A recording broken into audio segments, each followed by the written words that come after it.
ये वीडियो उनके लिए है जो कनाडा में पीआर तो होना चाहते हैं लेकिन उनका सीआरएस स्कोर कम है। चाहे आप कनाडा के अंदर बैठे हैं या आउटसाइड कनाडा इंडिया जहां और किसी कंट्री में बैठे हैं, तो इस वीडियो में उस प्रोग्राम के बारे में डिटेल में बताऊंगा जिसमें आप सीआरएस स्कोर कम होते हुए भी 400 से कम है, 300 एंड 400 के बीच में है, तब भी आप जो है पीआर देख सकते हैं, हो सकते हैं। बहुत ही बड़ा प्रोग्राम है, बहुत ही रिलायबल प्रोग्राम है, कॉन्टिन्यूसली जिसके जो है वो ड्रॉ आते रहने हैं। तो इस वीडियो को डिटेल में डिस्कस करेंगे इस प्रोग्राम के बारे में, रिक्वायरमेंट्स क्या हैं, कैसे आप एलिजिबल हो सकते हैं, रिसेंट जो ड्रॉ है वो कैसे गए हैं, सारा चीजें मैं प्रॉपर डिटेल में बताने वाला हूं। वीडियो को एंड तक देखिएगा।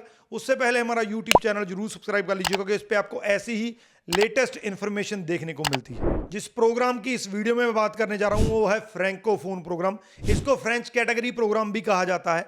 इस प्रोग्राम में ये बहुत रिलायबल प्रोग्राम है क्योंकि ये प्रोग्राम जो है अब 2026 में नहीं चलना है, क्योंकि बहुत से लोगों को इस चीज का मिसअंडरस्टैंडिंग है, जहां उनके मन में ये है कि ये प्रोग्राम जैसे और चेंजेस होती रहती हैं, पीएनपी में चेंज कर दी, हेल्थ केयर में चेंज कर दी, तो इसी तरीके से कहीं ना कहीं पे चेंज ना हो जाए। तो सबसे बड़ी बात यह है कि ये प्रोग्राम 2029 तक, कम से कम 2029 तक जो है वो चलते रहना है और चलते ही नहीं रहना है कॉन्टिन्यूसली। इसमें जो उसका कोटा है इस प्रोग्राम का हर साल बढ़ते जाना है। 2026 में 9% कोटा है, जितना पूरे लोग पीआर होंगे कनाडा में उसमें 9% जो है सिर्फ फ्रैंकोफोन होगा। 2027 में ये बढ़ के 9.5 हो जाएगा, 2028 में 10.5 हो जाएगा, 2029 में 12% हो जाएगा। तो कहीं ना कहीं पे जो 2029 तक मैं कहूं ये ऑलरेडी कोटा अनाउंस हो चुका है। तो अगर आप फ्रैंकोफोन में आप एलिजिबिलिटी पूरी करते हैं तो अगले 3-4 सालों में आप बड़े आराम से कनाडा में पीआर हो सकते हैं। अब बात करते हैं इसकी रिक्वायरमेंट्स की। तो रिक्वायरमेंट्स का सिंपल है, चाहे आप कनाडा के अंदर हैं चाहे कनाडा के बाहर हैं, अगर आप फ्रेंच में लेवल 7 एनसीएलसी 7 लेते हैं चारों स्किल्स में तो आप इसके लिए एलिजिबल हो सकते हैं। यहां पे एक बहुत बड़ा क्वेश्चन पूछा जाता है कि क्या अगर कनाडा के अंदर मेरे पास जॉब नहीं है, 1 साल का एक्सपीरियंस नहीं है, जहां मेरे पास जॉब जो है वो टीयर 0, 1, 2, 3 का नहीं है, क्या मैं एलिजिबल हो सकता हूं? बिल्कुल एलिजिबल हो सकते हैं। ध्यान से सुनिएगा, अगर आप कनाडा के बाहर हैं या कनाडा के अंदर हैं, 1 साल का एक्सपीरियंस नहीं है, तो एफएसडब्ल्यू या एफएसटी के अंडर, क्योंकि एक्सप्रेस एंट्री में एलिजिबल होने के लिए आप सीईसी, एफएसडब्ल्यू और एफएसटी किसी में भी आप एलिजिबल हो सकते हैं। तो एफएसडब्ल्यू में अगर आप 67 पॉइंट ले सकते हैं तो आप इसके लिए एलिजिबल एक्सप्रेस एंट्री के लिए हो सकते हैं। उसके बाद आप फ्रेंच कैटेगरी को जो है वो टारगेट कर सकते हैं। तो इसलिए कनाडा के अंदर 1 साल एक्सपीरियंस होना जरूरी नहीं है, वो कैनेडियन एक्सपीरियंस क्लास के लिए जरूरी है। और कनाडा के अंदर टीयर 0, 1, 2, 3 की जॉब होना भी जरूरी नहीं है, ये मैं फिर से रिपीट कर रहा हूं।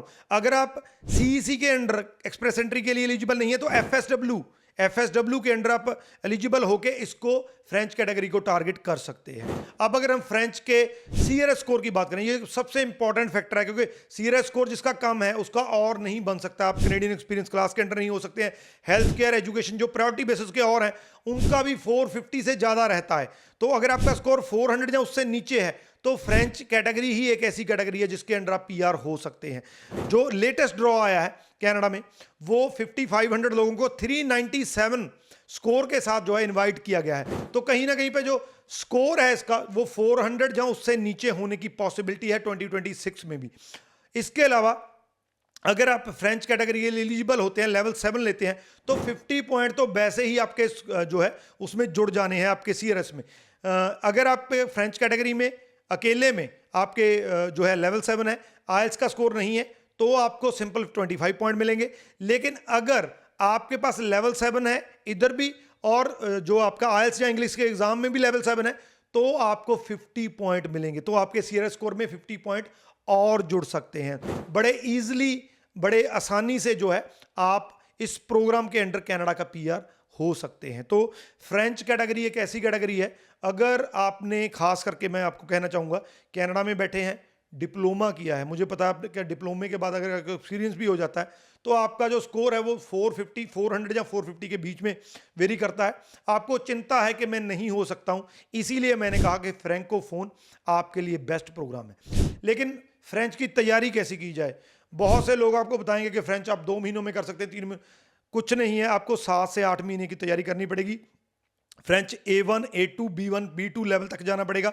7 से 8 महीने की तैयारी है। जब आप B2 पे चले जाते हैं उसके बाद आप TEF जो है उसकी तैयारी कर सकते हैं। जो एग्ज़ाम आपने देना है TEF और TCF जो कनाडा में जो अप्रूव्ड है फ्रेंच के लिए, तो उनकी आप उसके बाद तैयारी करके लेवल 7 ले सकते हैं। तो मोटा मोटा 1 साल का प्रोसेस है।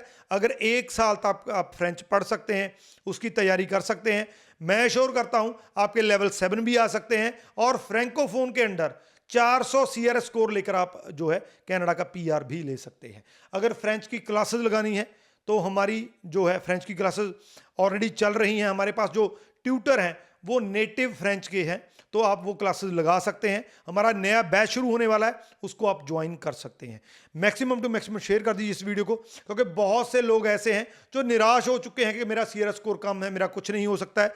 जी हो सकता है, सिर्फ थोड़ा सा हमें हिम्मत करनी होगी, फ्रेंच करनी होगी। तो शेयर जरूर कर दीजिए। Thank you so much.